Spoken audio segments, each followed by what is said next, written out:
12 нови стипендии обезбедува рудникот САСА преку својата фондација за поддршка на одржливиот развој.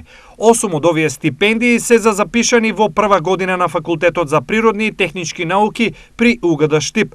5 стипендии ќе бидат доделени на студенти по рударство, 2 за насока геологија и 1 за студиите во областа на заштита на животната средина.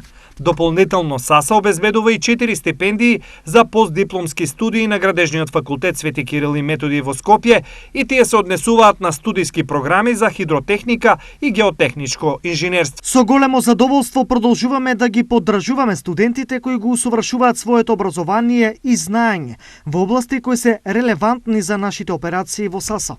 Веруваме дека овие стипендии ќе ги поддржат и мотивираат младите луѓе да се стремат кон најдобрите академски достигнувања во избраните области.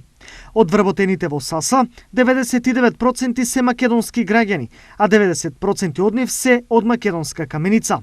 Сакаме да сториме се што можеме за да им помогнеме на младите македонски граѓани да ги развијат своите вештини, со тоа што ние во САСА, како и во другите локални бизниси, ќе им обезбедиме можности за нивно вработување и развој на нивната кариера на долг рок. Изјави генералниот директор на САСА Скот Јеланд. Освен финансиска поддршка во текот на студирањето, САСА на своите стипендисти ќе им овозможи и практично искуство. Сите информации за добивање стипендии се објавени на интернет страницата на sasa.com.mk.